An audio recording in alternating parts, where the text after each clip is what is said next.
Hi, my name is Ken Asserson. I wrote a microbiome prescription website, and this is another review. And the review is of actually my preferred type of review, which is of somebody who suffered from ME, CFS, or chronic fatigue syndrome. And the reason it's my preferred is I have empathy. I suffer from myself multiple times. But more importantly, is typically the person who has it ends up being on Social Security, disability, or some other things, plus having brain fog, which means your ability to digest information and to take appropriate action is severely impeded. So hence, they are my preferred ones. They can't afford to have a consultant comes in or whoever to pay for a explanation or consultation. They basically up against the wall, often not able to buy supplements beyond a few. So hence, let's go ahead. So basically, as usual, we have the backstory. He has been on tetracycline 2 weeks on, 2 weeks off since August until February, major crash. The crash was a case of COVID, and it didn't feel any worse than a regular cold for him. However, we will see that it actually, underneath the covers, something else happened. And brain fog extremely dense, as I said in the introduction. So first thing is, let's go in, and this person has been doing samples since, how far back? 2015, when Microbiome. So I've done review of his samples before. And what we have here is the information from a variety of his samples. And we can see on his latest sample, he actually managed to make it all the way up using Jason's criteria to the 98th percentile. The last 3 samples was sitting 89th percentile. So there's been improvement there. Number of unhealthy bacteria is about the same, but when we go over to the number of genus and species being reported, jump. And we'll find out in a moment that the reason for the big jump was that there were more reads of the microbiome. Reads is how many bits of information the sample was able to generate. Ideally, you get 1 million bits of information. Often you only get 40,000, sometimes even just 10,000 or 15,000, and then they scale it out to be out of 1 million, which means you use fine detail if you get a bad read, and you get abundance of information if you get a good read. So the genus distributions are here, and as you see, we have the very latest sample. We had a massive spike in rare bacteria, and then everything else sort of shifted. The blue line is latest, is very different than the earlier lines. And if we look at the species, we see basically the same thing. Much increase in the rare ones, and a decrease in more common ones. So something has shifted, and he himself noticed that when he looked at his sample. So as was mentioned, I went and hauled out from his upload sample the raw reads, and as you can see, his earlier samples had relatively rare. His latest sample had almost 10 times the number of reads, which compared to his earlier. Criteria for what is adequate reads or not adequate, the microbiome company makes that determination, and if they want to do a resample, whatever. But that's basically what comes up. So the fact that he has higher reads actually implies there's more bacteria floating around in his sample. Doesn't prove. Okay, now, so let's take a look at the number of raw reads. I actually went and pulled a data from the database for everybody. And as you can see, we have almost 1,000 samples from Ombre or Thrive. And you can see the number. So with his latest number, 153, he's right up here. He is one of the highest reads of anybody who has uploaded. And you can see that typically 50% or so is only 45, 50,000. Okay, first question I have, given the change of things, is this ME CFS still? Because there's so many changes. Or, although he had a mild case, has he gone over to long COVID? It's an interesting question that having different number of weeks makes life a bit more complicated for interpretation. But I made use of the fact that with BiomeSite, I'm actively involved in long COVID studies, and we have a good number of samples. We have 150 plus samples over there, all people with long COVID, which gives me data which I can do statistical magic with. So I went over to that data, ran through to that one. He transferred his data over to BiomeSite because all of the calibration is based on BiomeSite data. And what we have here is where we have agreements with other long COVID people. And I've also tossed in a thumbs up. And the reason for the thumbs up is we do have studies published on PubMed showing abnormalities. And where there's a thumb up, it means that not only do we have agreement with our private study on long COVID, we have agreement with published studies of long COVID. As you can see, we have a good number of thumbs up all the way down there, which suggests, hey, wait a minute, that's pretty close to an indicator of long COVID. And now the same thing with chronic fatigue syndrome. We don't have quite as many samples here. We have only 62, so it's not as fine. And I went down and we see a few matches, but we also have some contradictory results in terms of the PubMed reported shifts. So in one case, we have beautifully good, strong match, and the other one we don't.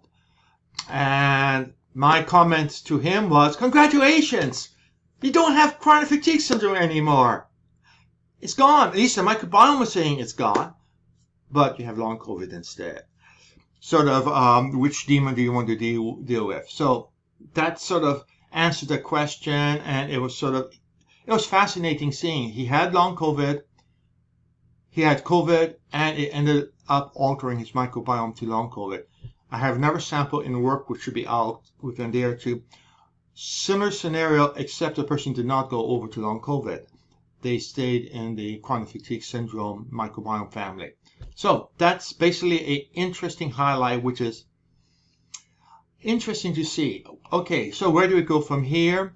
I ended up doing 3 sets of samples using the data from the BiomeSite long COVID study, using that to pick bacteria, using the National Library of Medicine combined with long COVID and box whiskers, and then using Ombres and the U.S. National Library of Medicine. So using using BiomeSite, I mean using the sample as reported from BiomeSite, the sample as reported from Ombre and box whiskers, and identify with the bacteria.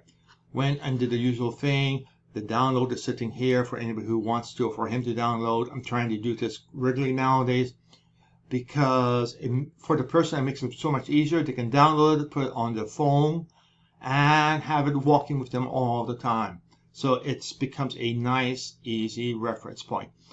And then what we have here is highlights, flaxseed, etc., etc.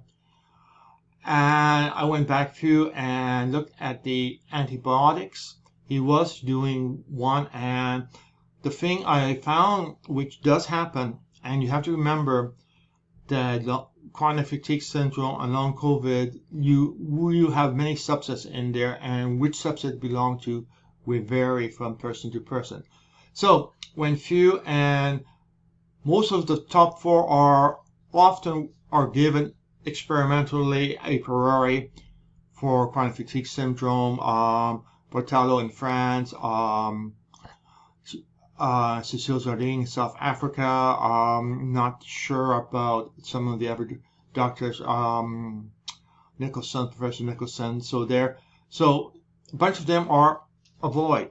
They will shift the bacteria in the wrong direction. We do have Zifromax being a positive to take. We have a fluorocortisone, which I believe he is taking right now as a good positive. We have a couple of other things. So I went through and just basically flagged the things. Magnesium, if he's supplementing, typically chronic fatigue syndrome people supplement with magnesium. In this case, where his microbiome is right now, hold off on the magnesium. Just hold off on it. Melatonin is a good there. Again, all these are specific to his microbiome. These are not generic solutions for any person with chronic fatigue syndrome because there are many subsets. So, or for long COVID, same scenario.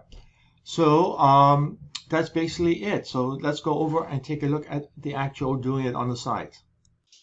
So we're on the site, and here we have this little sample, and we can see the numbers here. We can go to health analysis, and you can see all of the items plus minus. And if you go down, give me a moment, you can see he's up to 98th percentile in terms of the ranking there.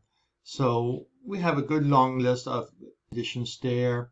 And if I go over to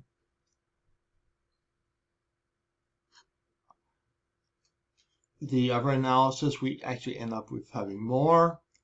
And if I go to his prior one, it's a shorter list. So basically the medical condition associated has grown because of the changes, and the changes are likely caused by having a mild case of long COVID, which managed to do enough mucking around with the microbiome to make things significantly worse in terms of patterns matching other medical conditions, but significantly better in terms of Jason's criteria.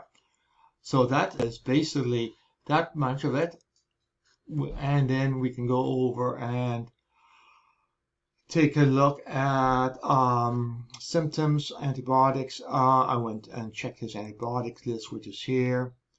And you can see the list, which the main thing is to try to get some idea.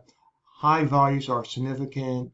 Low values, once you get down to 0.5 or below, not as significant. And then for changing microbiome, we simply went over and went through each one of these. For example, box whisker, click get suggestions. We got suggestions. We went back and we see we have suggestions. We go back and forth, etc. So that is basically the process of doing it. I just did a video showing the combination. You can go over and look at Cake AI suggested probiotics, and I think I'm going to go there, and you can see we actually have a very long list and very high numbers. What has been added is virus is picked, and it goes and spells out why it was picked. As you can see, 197 items was how low it was. Let's take a look at that was using 5, so let's leave there. And how many do we have now? Did 12. So he went from 197 deficiencies at 1% to 12 at 1%, which means that there are significantly positive changes happening despite shifting to long COVID compared to where he was. Things have improved. We can, of course, change that up to something like 10%. How many do we get? We have 91, which is still less than what we did with the other one. And we go back here. And we have 244. So, in other words, the person has improved in terms of having more of the basic chemicals being produced or have shifted towards the normal. This is sort of a nice backdoor way of saying has the person improved or not improved. And I think that covers it. Let's just go back. We have this experimental, which is another way. And here, and the question is, this one is always hard because when you get a long list All these are symptoms he has, as you can see. It goes on and on and on and on and on and on. So significant is a bit of a challenge. You can go in and do it and down, but I think I've covered basically all the essentials. Compare these, health analysis, visualization, you can of course do. Symptoms you have added, the antibiotic list, if you have a MD who is willing to prescribe antibiotics. Okay, suggested supplements and probiotics. Supplements, there's nothing suggested there. And his latest one, he does have a few things there. Actually, very good sized list at 10%. So these are things which I did not include in the post, but which he may notice. We have manganese here, non-magnesium. Key difference. So Microbiome, etc. So those are amino acids which he could also add to his list. So that is it, and that is using Thrive. Let's go over and use Biome Site, which is right here, and we get a similar combination. So although magnesium comes in here, whereas it was magnesium there, and it was